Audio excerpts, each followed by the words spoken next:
سدرا کی شادی کو ابھی 3 سال ہی ہوئے تھے۔ اس کا شوہر کیپٹن حمزہ فوج میں تھا اور اکثر محاذ پر تعینات رہتا۔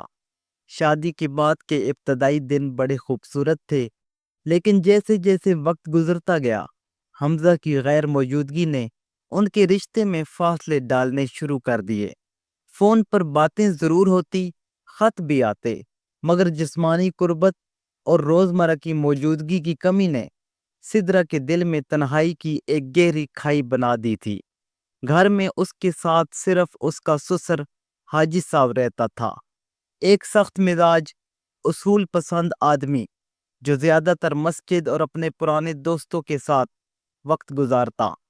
سدرا کا دل چاہتا کہ کوئی اس کے ساتھ بیٹھے، بات کرے، ہنسے، مگر سسر کا رویہ ایسا نہ تھا کہ وہ اپنی بہو سے گھریلو باتیں کرے۔ یوں دن کا بیشتر وقت سدرا باورچی خانے، سین یا اپنے کمرے میں گزار دیتی۔ اسی دوران سدرا کی پرانی کالج کی دوست ثنا اکثر اس سے ملنے آتی رہتی۔ کبھی کبھار ثنا اپنے بھائی عارف کو بھی ساتھ لے آتی۔ عارف ایک خوش گفتار اور خوش شکل نوجوان تھا۔ وہ بھی شادی شدہ نہیں تھا اور کاروبار کرتا تھا۔ ابتدا میں سدرا نے زیادہ توجہ نہیں دی، لیکن آہستہ آہستہ عارف کی باتیں، اس کا دوستانہ انداز اور ہنسی مذاق اس کے دل کو بھانے لگا۔ ایک دن ثنا نہیں آئی، مگر عارف نے خود فون کر کے بتایا کہ وہ قریب ہی تھا، سوچا سلام دعا کر لوں۔ سدرا تھوڑی جھجکی، مگر اس دن حاجی صاحب بھی مسجد میں تھے تو اس نے اجازت دے دی۔ عارف آیا، بیٹھا، باتوں باتوں میں اس نے سدرا کو ہنسنے پر مجبور کر دیا۔ جاتے وقت اس نے بس اتنا کہا، سدرا بھابی، آپ مسکراتی ہیں تو لگتا ہے پورا کمرہ روشن ہو جاتا ہے۔ یہ جملہ سدرا کے دل میں گہرائی تک اتر گیا۔ شوہر نے کب کی اس طرح تعریف نہیں کی تھی۔ وہ رات بھر کروٹیں بدلتی رہی، دل ہی دل میں سوچتی رہی کہ آخر یہ کیسا احساس ہے جو عارف کے ساتھ ملنے پر جاگ اٹھتا ہے۔ وقت گزرتا گیا، کبھی عارف کتاب دینے کے بہانے آتا، کبھی کوئی سامان چھوڑنے۔ سدرا نے بھی اب دروازہ کھولنے میں ہچکچاہٹ ختم کر دی۔ سسر کو تو پتہ ہی نہیں چلتا تھا، وہ یا تو مسجد میں رہتے یا اپنے کمرے میں۔ ایک دوپہر جب بارش ہو رہی تھی، عارف آیا۔ سدرا نے کہا کہ وہ گیلا نہ ہو، اندر آ جائے۔ بجلی جا چکی تھی، کمرے میں نیم اندھیرا تھا۔ عارف نے چائے کا کپ پکڑتے ہوئے سدرا کا ہاتھ تھام لیا۔ وہ چونکی، مگر ہاتھ نہیں چھڑایا۔ لمحے نے جیسے سانس روک لی۔ بارش کی بوندیں کھڑکی پر پڑ رہی تھیں اور کمرے میں ایک خاموش کشش بہہ رہی تھی۔ عارف نے دھیرے سے کہا، سدرا، یہ جو ہمارے درمیان ہے، کیا یہ غلط ہے؟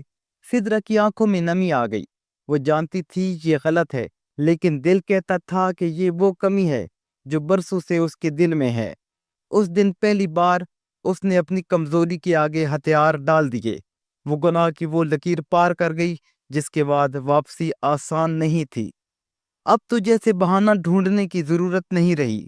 عارف ہر دوسرے دن آنے لگا، کبھی دوپہر کو، کبھی شام کو۔ حاجی صاحب تو اپنے معمول میں گم رہتے۔ سدرا نے جھوٹ بولنے کا فن سیکھ لیا تھا کہ آج ثنا آئی تھی، آج بجلی والے آئے تھے، آج محلے کی آنٹی آئی تھی، لیکن ہر ملاقات کے بعد اس کا دل بوجھل ہو جاتا۔ رات کو وہ حمزہ کی تصویر دیکھتی، فون پر اس کی آواز سنتی اور دل ہی دل میں روتی کہ وہ کس راہ پر نکل گئی ہے، مگر اگلے دن پھر وہی کشش، پھر وہی خواہش اس کے قدم بہکا دیتی۔ ایک دن حاجی صاحب نے محسوس کیا کہ گھر میں کچھ بدلا بدلا سا ہے۔ انہوں نے سدرا کو کچن میں روتے دیکھا۔ پوچھنے پر اس نے بات ٹال دی، لیکن شک کا بیج ان کے دل میں بویا جا چکا تھا۔ چند دن بعد حاجی صاحب نے اچانک دیکھا کہ عارف پچھلے دروازے سے نکل رہا ہے۔ ان کے قدموں تلے زمین کھسک گئی۔ وہ جان گئے کہ ان کی بہو وہ بہو نہیں رہی جس پر انہیں ناز تھا۔ حاجی صاحب نے سدرا کو کمرے میں بلا کر سخت لہجے میں کہا، بیٹی، میں نے اپنی زندگی میں بہت کچھ دیکھا ہے، لیکن تم نے آج میرا سر جھکا دیا۔ یہ سب کیا ہے؟ سدرا کانپنے لگی۔ اس کے پاس کوئی جواب نہ تھا۔ آنسو بہتے رہے۔ حاجی صاحب نے کہا، میں یہ سب حمزہ کو نہیں بتاؤں گا، وہ محاذ پر ہے، اس کی ہمت نہیں توڑوں گا، لیکن سدرا، یاد رکھو، گناہ کبھی چھپتا نہیں۔ ایک دن سچ سامنے آتا ہے۔ سدرا نے فیصلہ کیا کہ اب وہ سب ختم کرے گی۔ اس نے عارف سے کہا کہ وہ دوبارہ نہ آئے۔ عارف نے ضد کی، کہا کہ وہ اس کے بغیر نہیں رہ سکتا، مگر سدرا کے دل میں اب صرف خوف تھا۔ کچھ دن بعد خبر آئی کہ حمزہ محاذ پر زخمی ہوا ہے اور علاج کے بعد جلد واپس آئے گا۔ یہ سن کر سدرا کے دل میں عجیب سی ہلچل ہوئی۔ وہ چاہتی تھی کہ حمزہ آئے اور سب پہلے جیسا ہو جائے، لیکن تقدیر کچھ اور لکھ چکی تھی۔ حمزہ جب واپس آیا تو اس کی آنکھوں میں ایک سوال تھا۔ اس نے آتے ہی کہا، سدرا، مجھے نہیں معلوم کیوں، لیکن لگتا ہے ہمارے درمیان کچھ ہے جو بدل گیا ہے۔ کیا تم مجھے کچھ بتانا چاہتی ہو؟ سدرا کے لب کانپنے لگے۔ وہ چاہتی تھی سب سچ کہہ دے، مگر زبان ساتھ نہ دی۔ وہ خاموش رہی۔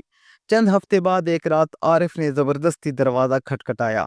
سدرا نے ڈر کے مارے دروازہ نہ کھولا، لیکن حمزہ جاگ گیا۔ اس نے دروازہ کھولا اور عارف کو وہاں کھڑا پایا۔ سب راز ایک لمحے میں کھل گیا۔ حمزہ کی آنکھوں میں ایسا درد تھا کہ سدرا کا دل پھٹنے لگا۔ اس رات گھر میں طوفان برپا ہو گیا۔ حاجی صاحب کے الفاظ سچ ثابت ہوئے۔ گناہ چھپ نہ سکا۔ سدرا روتی رہی، معافی مانگتی رہی، لیکن حمزہ کے دل کا شیشہ ٹوٹ چکا تھا۔ وہ کہتا رہا، سدرا، میں اپنی جان وطن کے لیے داؤ پر لگا سکتا ہوں، لیکن جس عورت پر بھروسہ کیا وہی بے وفا نکلے، یہ زخم کبھی نہیں بھرے گا۔ کہانی کا اختتام یوں ہوا کہ حمزہ نے سدرا کو گھر سے نکال دیا۔ حاجی صاحب نے بھی اس کے لیے دعا کے سوا کچھ نہ کیا۔ عارف کا انجام بھی اچھا نہ ہوا۔ چند ہی دنوں بعد وہ ایک حادثے میں جان سے گیا۔ سدرا نے اپنی باقی زندگی توبہ اور ندامت میں گزاری۔ وہ جان گئی کہ ایک لمحے کی کمزوری کس طرح پوری زندگی کو برباد کر سکتی ہے۔